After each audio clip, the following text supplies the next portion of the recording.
सिद्धाणं नमो आयरीयाणं नमो अध्यायाणं नमो लोए सव्वसाहूणम। अनंत अनंत परम सिद्ध भगवान की, 1008 श्री आदिनाथ भगवान की, अंतिम तीर्थेश भगवान महावीर स्वामी की, आचार्य भगवान गुरुवर श्री विशुद्ध सागर जी महाराज की, मुनि श्री सुप्रभ सागर जी महाराज की, मुनि श्री प्रणत सागर जी महाराज की जय। जन बंधुओं, हम यहाँ उपस्थित हुए हैं लोकप्रिय कार्यक्रम सम्यक समाधान के लिए। एक ऐसा प्लेटफॉर्म, एक ऐसा व्यवस्था, एक ऐसा कार्यक्रम जिसके माध्यम से देश विदेश के जो सुधी श्रावक अपने मन में उठने वाले विकल्पों का सम्यक समाधान प्राप्त करते हैं। कितने अहोभाग्य के क्षण होंगे कि साक्षात इस पंचम काल में साधु परमेष्ठी के मुखारविंद से हम सभी को अपने विकल्पों का सम्यक समाधान प्राप्त हो रहा है। हम सभी लोग मुनिश्री के ऋणी रहेंगे कि उन्होंने अपने समय से समय निकालकर हम सभी के लिए यह जो समय दिया है और सम्यक समाधान रूपी जो प्लेटफॉर्म या कार्यक्रम हम सभी को दिया है, उनके लिए बहुत बहुत साधुवाद करते हुए आज का इस कार्यक्रम को शुरुआत करते हैं। मुनिषी के चरणों में कोटिशा नमोस्तु करते हुए मुनिषी प्रणत सागर जी महाराज से यह निवेदन करते हैं कि हे स्वामी, आज के कार्यक्रम को गति प्रदान करते हुए संचालित करें। नमोस्तु नमोस्तु नमोस्तु। ओम नमः सिद्धिभ्य नमः श्री वर्धमानाय वीरदूत कलिलात्मने सालोकानां त्रिलोकानां यद्विद्यादर्पणायते यद्विद्यादर्पणायते। पंच परमेष्ठी भगवान की, परम पूज्य आचार्य भगवंत गुरुवर विशुद्ध सागर जी मुनि महाराज की, परम पूज्य मुनि श्री सुप्रभ सागर जी महाराज की,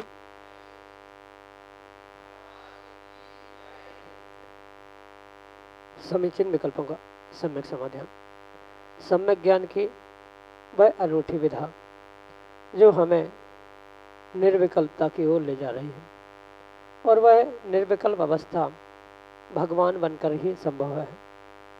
क्योंकि संसार प्राणी के मन में तो प्रतिदिन प्रतिपल अनेकानेक समीचीन विकल्प उत्पन्न होते रहते हैं, लेकिन जब उन विकल्पों में समीचीनता आती है और उनका सम्यक समाधान किसी निर्ग्रंथ गुरु से प्राप्त होता है, तो वही हमारे लिए भगवत्ता का मार्ग खोल देती है। अनन्य उपकार हैं उन निर्ग्रंथों के। परम पूज्य मुनिश्री भी आज इस सागर की धरा पर सम्यक समाधान प्रदान करते हुए भगवत्ता का मार्ग प्रदान करने वाले हैं, और परम पूज्य मुनिश्री के सानिध्य में वह 3 मई से मनोरमा कॉलोनी का भगवान बनने की प्रक्रिया भी प्रारंभ होने वाली है। क्योंकि भगवत्ता के बिना निर्विकल्पता संभव नहीं है, और ऐसी भगवत्ता की प्राप्ति का वह एकमात्र कार्यकारी उपाय समीचीन विकल्पों का सम्यक समाधान हम सभी आगम के परिप्रेक्ष्य में परम पूज्य मुनिश्री सुप्रभ सागर जी महाराज के मुखारविंद से प्राप्त कर रहे हैं।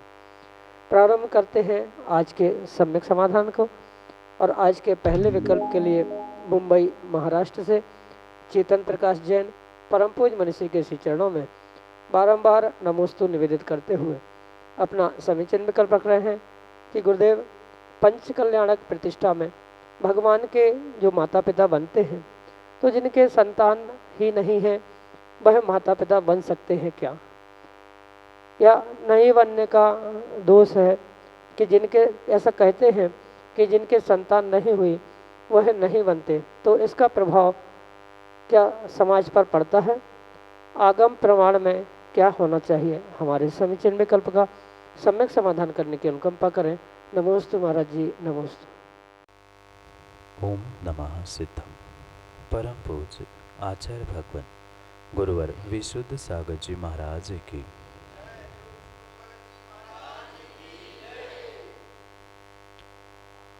वर्तमान में जो भी पंचकल्याण प्रतिष्ठा महोत्सव होते, वहाँ जो पात्र बनते हैं वे विशेष विशेष पुण्यात्मा ही हुआ करते, क्योंकि साक्षात भगवान के पंचकल्याणक स्वर्गों के देव ही मनाते हैं। पर वर्तमान में साक्षात भगवान भी नहीं है और स्वर्गों के देव भी नहीं हैं। इसलिए पाषाण को, पत्थर को जो भगवत्ता दी जाती है, उसके लिए ये जो पात्रों का चयन किया जाता है, जैसे कि सौधर्म, कुबेर, माता पिता, महायज्ञनायक, ये सभी कहीं न कहीं सातिशय पुण्य लेकर ही आते हैं, जिसके निमित्त से वह अपनी पात्रता इसके निमित्त से प्राप्त करते। क्योंकि धनराशि तो सबके पास हुआ करती है, पर मात्र धनराशि से नहीं अपितु पुण्यात्मा का ही इनके निमित्त से चयन होता है।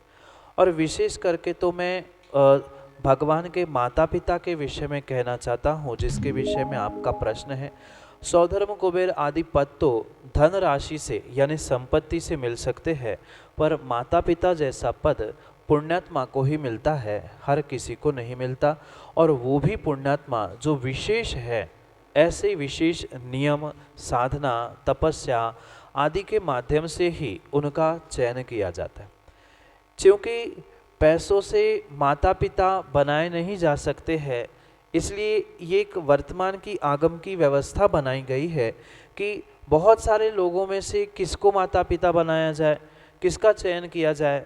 बाकी पात्र तो धन राशि से निर्धारित किए जा सकते हैं, पर माता पिता का चयन करने के लिए एक नियमावली वर्तमान में बनाई जाती है, जिसमें बहुत सारे छोटे और बड़े नियम, व्रत आदि की संकल्पना होती है। भले ही न्यौछार रूप से अल्प राशि भी एक व्यवस्था के रूप में ग्रहण की जा रही है, वो भिन्न विषय, पर ये सब कुछ उन नियमों के आधार पर ही चयन पात्रों का माता पिता के रूप में किया जाता है। और इसलिए ये जो वर्तमान की व्यवस्था है उसे बहुत अच्छे से समझना होगा। जब माता पिता बनाया जा रहा है, किसी को माँ या किसी को पिता कहा जा रहा है, तो बिना बेटे, बिना संतान के वह माता पिता बन भी कैसे सकते। इतना ही नहीं, नियमों में भी आपने शायद पढ़ा होगा कि जो निपुत्रिक के अलावा जिनका बड़ा ऑपरेशन हो चुका है, या जो बच्चों को, संतानों को जन्म देने की शक्ति नहीं रखते हैं, ऐसे कभी भी माता पिता के रूप में पात्र नहीं बनते हैं। भले ही वह पंचकल्याणक प्रतिष्ठा एक नाटकीकरण हो, देखने के लिए व्यवस्था रूप से बनाया गया है, पर वहाँ माता की स्थापना की जाती है, पिता की स्थापना करते हुए वहाँ सकलीकरण किया जाता है। तो ये सब कुछ कार्य करते समय निपुत्रिक, निसंतान जो होते हैं, उनमें माता की स्थापना किस प्रकार से की जा सकती है।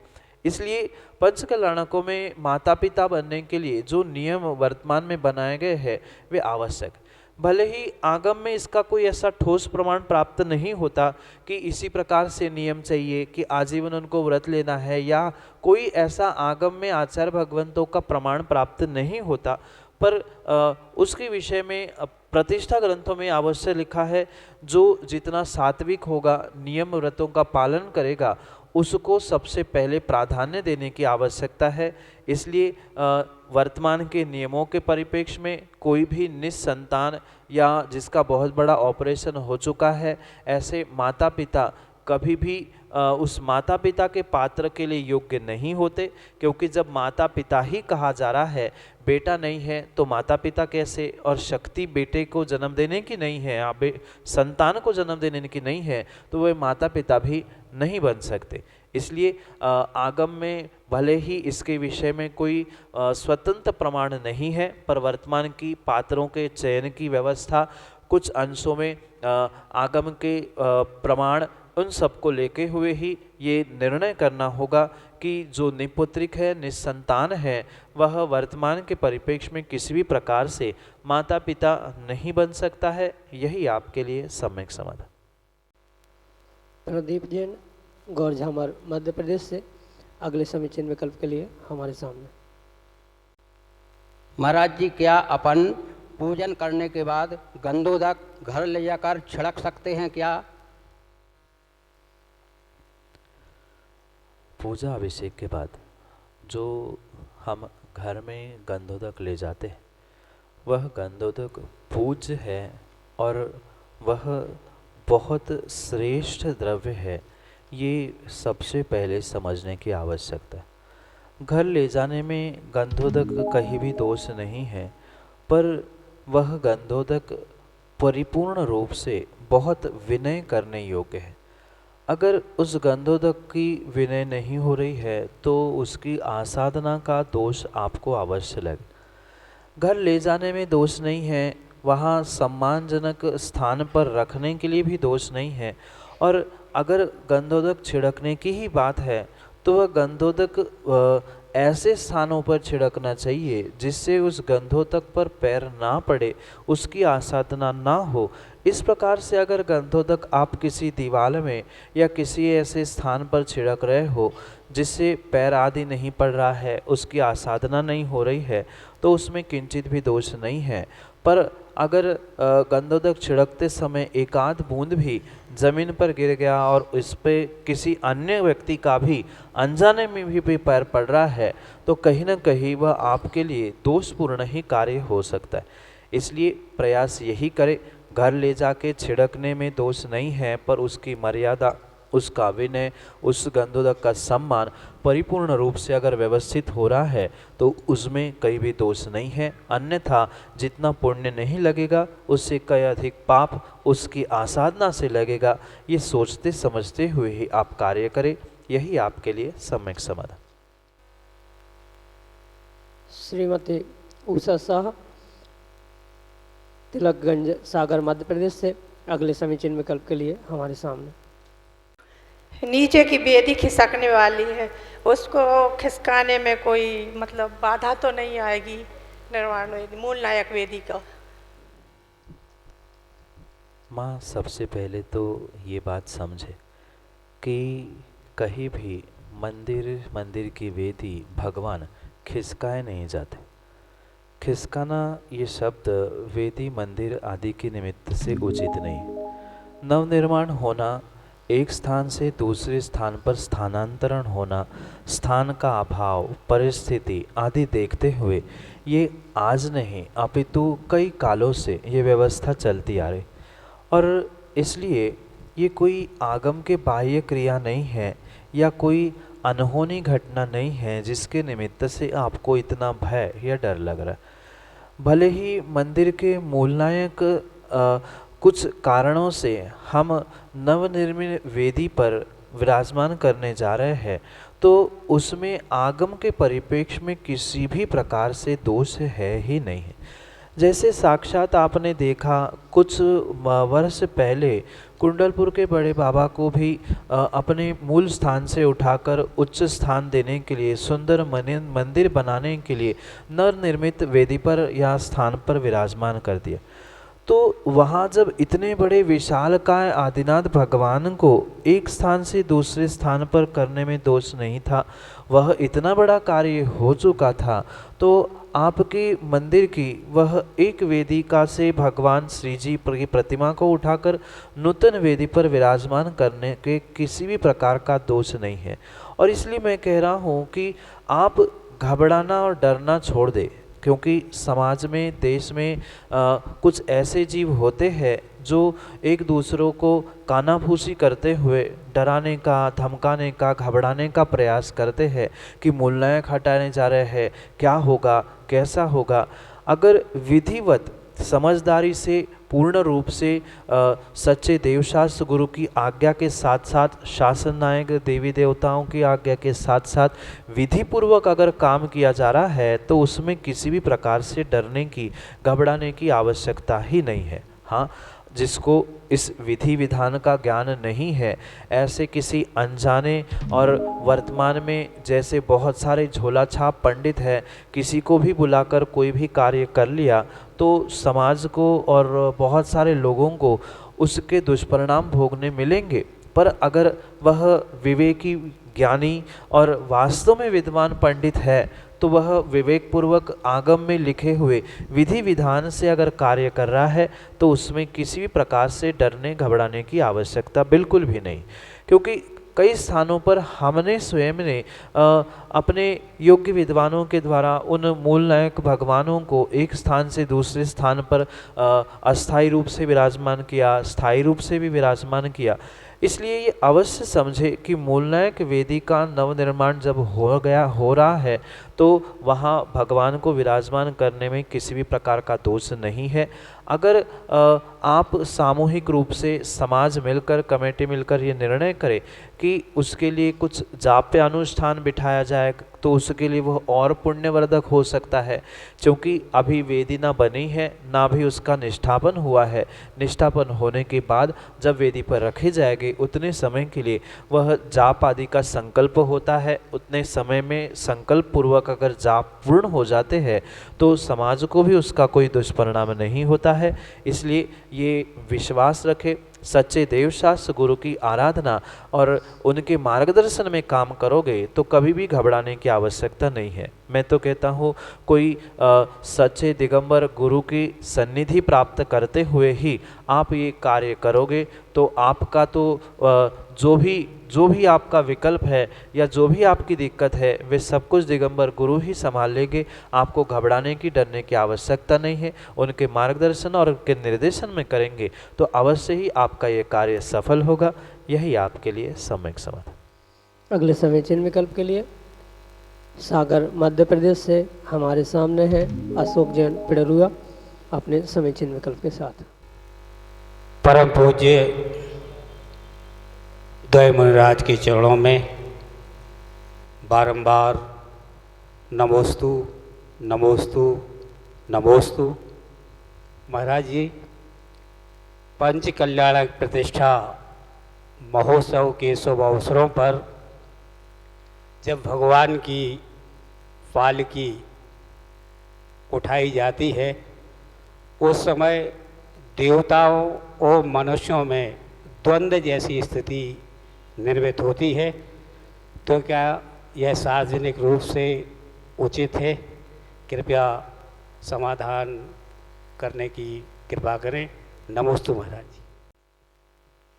अशोक जी, पंच कल्याण प्रतिष्ठा एक आनंद, उत्साह और भगवान को या प्रतिमा को भगवान बनाने की प्रक्रिया, और इस शुभ क्रियाओं में लड़ाई झगड़ा आदि का किसी भी प्रकार से औचित्य नहीं बनता। कुछ ही दिनों बाद मनोरमा कॉलोनी के उस आदिनाथ भगवान के पंचकल्याणक में भी आप देखोगे ये जो कुछ भी मंचन दिखाया जाता है मात्र ये नाटकीकरण है। वास्तव में कुछ घटनाक्रम का आगम से कोई भी संबंध नहीं है। और मैं तो इन बातों को विशेष रूप से उन विद्वानों को, उन कलाकारों को टोकते हुए समझाने का प्रयास करता हूँ कि जो आगम में विधान है ही नहीं है, ऐसे नाटकीय दृश्य क्यों मंच पे दिखाए जाए। जब भगवान तीन ज्ञान के धारी है और उनके सामने कभी राजावस्था में लड़ाई झगड़े नहीं हुए हैं और अब वे दीक्षा लेने जा रहे हैं और दीक्षा पालकी पर विराजमान होते हुए वह देवता और मनुष्य लड़े, ये कोई बात जमती नहीं है और उसका कोई आगम में प्रमाण भी नहीं है। हाँ, ये दिखाया जा सकता है कि भाई दोनों ने आपस में चर्चा की, ये चर्चा हो सकती है नहीं मैं पहले, पर लड़ाई किसी भी प्रकार से नहीं हुई थी, ना उसका कोई आगम प्रमाण है। ये ज़रूर है कि दोनों में होड़ ज़रूर थी, क्योंकि बाकी कल्याणक देवताओं ने मनाए थे और साथ इंसान मनुष्य जो थे वे संयम धारण करने की शक्ति रखते हैं। तो इसलिए अवश्य समझे वह दृश्य सामान्य रूप से ये दिखाया जाए कि दोनों पूछे कि हम उठाए कि आप उठाए, पर लड़ाई झगड़े को दिखाना, उसका मंचन करना आगम के विपरीत ही कार्य है। ये किसी भी प्रकार से दिखाने की बिल्कुल भी आवश्यकता नहीं है। जब तीन लोक के नाथ बनने वाले जो दीक्षा लेने जा रहे हैं उनके सामने ही लड़ाई हो जाए तो कैसे काम बनेगा। तीर्थंकर मुनिराज नहीं, सामान्य मुनिराज भी कहीं पहुंचते हैं, रिद्धिधारी मुनिराज पहुंचते हैं तो वहां अपने आप लड़ाई झगड़े समाप्त होते और तीन लोक के नाथ जो बनने वाले उनके सामने लड़ाई झगड़ा दिखाना ये आगम के परिप्रेक्ष्य में किंचित भी उचित नहीं है।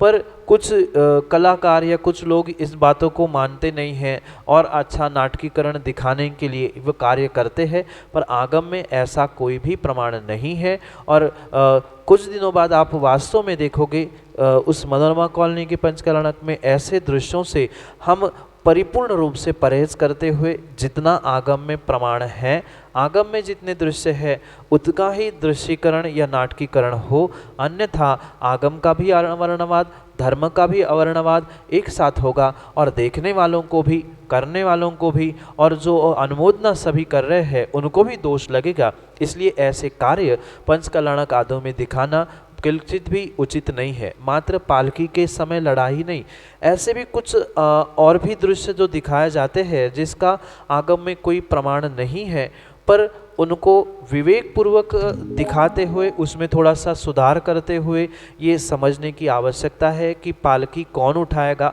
ये विकल्प जरूर आया था पर लड़ाई नहीं हुई थी। ये आदि पुराण में भी आचार्य भगवंतों ने लिखा है, दोनों में विकल्प जरूर हुआ, क्योंकि मन की बातें है, विकल्प होना स्वाभाविक बात थी। पर वहाँ भी आचार्य भगवंत ने स्पष्ट लिखा, जिनके पास संयम धारण करने की शक्ति है वे 7 कदम भगवान की पालकी को उठाते हैं, फिर राजा महाराजा उठाते हैं, फिर स्वर्गों के देव उठाते हैं। इस प्रकार से उसका क्रम भी आगम में लिखा है। अगर उस प्रकार से क्रम दिखाया जा रहा है, उसका नाटकीकरण हो रहा है, तो वह आगम के परिप्रेक्ष्य में उचित क्रिया होगी। अन्यथा आगम का वर्ण अवर्णवाद करते हुए वह हमारे लिए दोषपूर्वक कार्य ही होगा। इसलिए ऐसे कार्यों से, ऐसे मंचन से बचने का प्रयास किया जाए, यही आपके लिए सम्यक समाधान। SC जैन, तिलक नगर, सागर, मध्य प्रदेश से अगले समीचीन विकल्प के लिए हमारे सामने। नमस्ते गुरु, नमस्ते गुरु। मेरी शंका है गुरुदेव कि निर्माण जप के बारे में विस्तृत जानकारी देने की कृपा करें, क्योंकि मैं बहुत भ्रमित हो रहा हूँ। कई जगह कई प्रकार के इसके उदाहरण मिलते हैं। निर्माल्य एक बहुत बहुत बहुत बड़ी व्यवस्था है जिसे वर्तमान में बहुत कम जीव ही समझ पाते। मात्र चढ़ाया हुआ द्रव्य ही निर्माल्य नहीं है, अपितु सच्चे देवशास्त्र गुरु के निमित्त से धर्म आयतन, मंदिर आदि आदि के निमित्त से जो भी सामग्री इकट्ठी हो रही है वह परिपूर्ण रूप से निर्माल्य की ही श्रेणी में आता है। ये तो बात आपको पता होगी ही कि सच्चे देवशास्त्र गुरु के लिए जो अष्टद्रव्य चढ़ाई जाती है वो तो चढ़ाने के बाद निर्माल्य होती ही है, पर उसके साथ में ये भी समझे कि मंदिर के लिए जो जो व्यवस्थाएं हैं, जैसे मंदिर की चटाई, मंदिर की खुर्ची, मंदिर की सामग्री, उसका भी अगर सही मायने में हमने प्रयोग नहीं किया है तो वो भी आपके लिए निर्माल्य का ही दोष लगाने वाले। माना कि कोई माता बहनें चटाई मंदिर की चटाई का प्रयोग करते हुए वहाँ बैठकर घर की बातें कर रहे हैं, इधर उधर की चर्चाएं कर रहे हैं, तो वह उस चटाई पर बैठे हुए, क्योंकि साधन मंदिर का है, वहाँ उस मंदिर के साधन का दुरुपयोग करने के निमित्त से उनको निर्माल्य के सेवन का ही दोष लग रहा है। जो मंदिर में जीर्णोद्धार के निमित्त से हो, जिन यात्रा के निमित्त से हो, जिन महोत्सव के निमित्त से हो, जो भी धनराशि इकट्ठा हुई है, या धनराशि ही नहीं, जो भी सामग्री प्राप्त हुई है, उस सामग्री, उस धनराशि को अगर विपरीत तरीके से प्रयोग किया गया है, जिसके लिए इकट्ठा किया है उसमें ना लगाते हुए अन्य स्थानों में लगाया जा रहा है, तो वो भी निर्माल्य की कोटि में आता है। उसका कुछ दिनों के लिए भी स्वयं के पास रखते हुए उस पैसों से व्यापार किया जा रहा है और फिर दूसरे आने पर उसको जब ज़रूरत है पुनः दे दिया। तो किसी भी प्रकार से धर्मात्मा या धर्म आयतन, देवशास्त्र गुरु आदि के निमित्त से जो भी राशि, द्रव्य, सामग्री इकट्ठी की गई है, उसका अगर कोई श्रावक प्रयोग करता है तो वह निर्माल्य ही की कोटि में आता है। इतना ही नहीं, अपितु आचार्य भगवंत तो ये भी कहते हैं कि मंदिर का अगर माली है और उस माली से हमने कोई अपना पर्सनल काम करवा लिया है तो हमने उसके लिए निर्माल्य का ही सेवन किया है, क्योंकि वह मंदिर की व्यवस्था के लिए है, घर की व्यवस्था के लिए नहीं है। मंदिर की जो भी सामग्री है मात्र और मात्र मंदिर के लिए है। मंदिर की किसी भी सामग्री का व्यक्ति घर के लिए प्रयोग करता है तो वो उसके लिए निर्माल्य का ही सेवन के योग्य कहा गया। और ये भी आचार्य भगवान ने आगम में लिखा है कि एक बार निर्माल्य का सेवन करने से 60,000 वर्ष तक विष्ठा में कीड़ा बनना पड़ता है। इसलिए मंदिर की कोई भी ऐसी सामग्री का प्रयोग ना किया जाए। ये भी अवश्य समझे, माना कि मंदिर में किसी ने बोली ली है, धनराशि की घोषणा की है और अगर उसको हम पूर्ण रूप से दे नहीं रहे हैं, तब तक जब तक वह राशि मंदिर में जमा नहीं हो रही है तब तक परिपूर्ण रूप से उस निर्माल्य का सेवन ही आप कर रहे हो। भले ही उस पे ब्याज कमाओ नहीं कमाओ, पर जब तक मूल राशि मंदिर में जमा नहीं की जा रही है उन बोलियों की, उस धन की, तब तक वह घर में रखी है, भले ही उपयोग में नहीं आ रही है, फिर भी वह निर्माल्य की ही कोटि में आती है। इसलिए जब जब व्यक्ति कोई राशि की घोषणा करता है, दान की घोषणा करता है, तुरंत दान महाकल्याण, ये ध्यान रखते हुए निर्माल्य से बचने का प्रयास किया जाए। क्योंकि एक बार 1 रुपये के भी निर्माल्य का अगर सेवन किया जाता है तो 60,000 वर्ष तक विष्ठा में कीड़ा बनना पड़ता है। इसलिए वह बहुत बड़े रूप से जो निर्माल्य का व्यापक व्याख्यान आगम में किया है उसे समझने की आवश्यकता है। सच्चे देव शास्त्र गुरु को चढ़ाए हुए द्रव्य ही मात्र निर्माल्य नहीं है, अपितु धर्म आयतन, धर्म महोत्सव, जिन यात्रा, जिन बिंब, जिन प्रतिष्ठा आदि के निमित्त से जो भी राशि, जो भी द्रव्य, जो भी सामग्री इकट्ठी की गई है उसका अन्यथा प्रयोग करना, उसको घर में रख लेना। वह सीमेंट की खाली बोरी भी अगर घर के लिए प्रयोग में लाई जा रही है तो वह निर्माल्य के सेवन के बराबर है। इसलिए ये सामान्य रूप से बहुत संक्षेप से निर्माल्य का व्याख्यान विस्तार से और पुनः समय से आगम के ग्रंथों से प्रमाणों से आपके लिए समझ में आ सकता है। संक्षेप से यही आपके लिए सम्यक समाधान। जयजन बंधु, आप हम सभी लाभ ले रहे थे लोकप्रिय कार्यक्रम सम्यक समाधान का। प्रतिदिन कार्यक्रम 5:13 पे YouTube चैनल सुपर वॉच के माध्यम से प्रसारित होता है। आजकल हर घर में स्मार्टफोन है और स्मार्टफोन में प्री इंस्टॉल्ड पहले से ही YouTube का ऐप आता है। YouTube के ऐप को YouTube में जाके आपको सर्च करना है सुप्रभ वॉच। मुनि श्री सुप्रभ सागर जी महाराज जी का नाम सुप्रभ, वाणी का पर्यायवाची नाम सुप्रभ वॉच, ऐसे इस चैनल का नाम है। सर्च में जाके चैनल सर्च करिएगा एवं चैनल को सब्सक्राइब करके लाइक बटन दबाइएगा, शेयर करिएगा, ताकि अन्य लोग भी, जो लोग यहाँ उपस्थित है और जो लोग उपस्थित नहीं है, इस डिजिटलाइजेशन यूट्यूब चैनल के द्वारा जो कार्यक्रम चल रहा है उसका लाभ लें। आप सभी लोग इसका शेयर करते हुए अन्य लोगों तक इसकी जानकारी पहुँचाएँ। 8707548811। अगर मुनिश्री यहाँ उपस्थित है तो आप साक्षात यहाँ आकर अपने विकल्प पूछ सकते हैं। अगर आप घर बैठे या किसी कारणवश इस मुनिश्री तो पहुँच नहीं पा रहे हैं, यहाँ तक पहुँच नहीं पा रहे हैं, तो आप हमारा जो व्हाट्सएप का नंबर है 8707548811, इस पे आप हमें व्हाट्सएप के द्वारा अपने विकल्प भेज सकते हैं।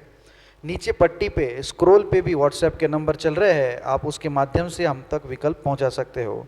samyak.samadhan@gmail.com यह हमारी ईमेल की आईडी है। आप उस ईमेल की आईडी के द्वारा भी अपने विकल्प हम तक पहुंचा सकते हैं। प्रतिदिन शाम को 7:40 पे जिनवानी टीवी के माध्यम से मुनिषी के प्रवचन प्रसारित होते हैं। आप सभी लोग घर बैठे विगत चातुर्मास में एक अद्भुत ग्रंथ, ऐसा ग्रंथ आज तक उजागर नहीं हुआ था, उस ग्रंथ पर मुनिश्री ने टीकात्मक प्रवचन करते हुए अपनी ओजस्वी वाणी से प्रवचन दिए थे। उस प्रवचन के अंश प्रतिदिन शाम को 7:40 पे जिनवानी टीवी के माध्यम से प्रसारित होते हैं। आप घर बैठे उस ग्रंथ का स्वाध्याय, रत्नमाला इस ग्रंथ का स्वाध्याय करते हुए मुनिषी के प्रवचन का लाभ ले सकते हैं। दोपहर के काल में 2:20 पे आदिनाथ टीवी चैनल पे मुनिषी के प्रवचन प्रसारित होते हैं। एक नया सैटेलाइट टीवी चैनल जिसके माध्यम से आप दोपहर में अगर स्वाध्याय करते हुए मुनिषी के प्रवचन का लाभ लेना चाहते हो तो ठीक दोपहर को 2:20 पे आदिनाथ टीवी चैनल के माध्यम से मुनिषी के प्रवचन का लाभ आप ले सकते हैं। आज के लिए इतना ही। मुनिषी के चरणों में कोटिशा नमोस्तु करते हुए आज के इस कार्यक्रम को यहीं पे विराम देते हैं। नमोस्तु नमोस्तु नमोस्तु महाराज जी।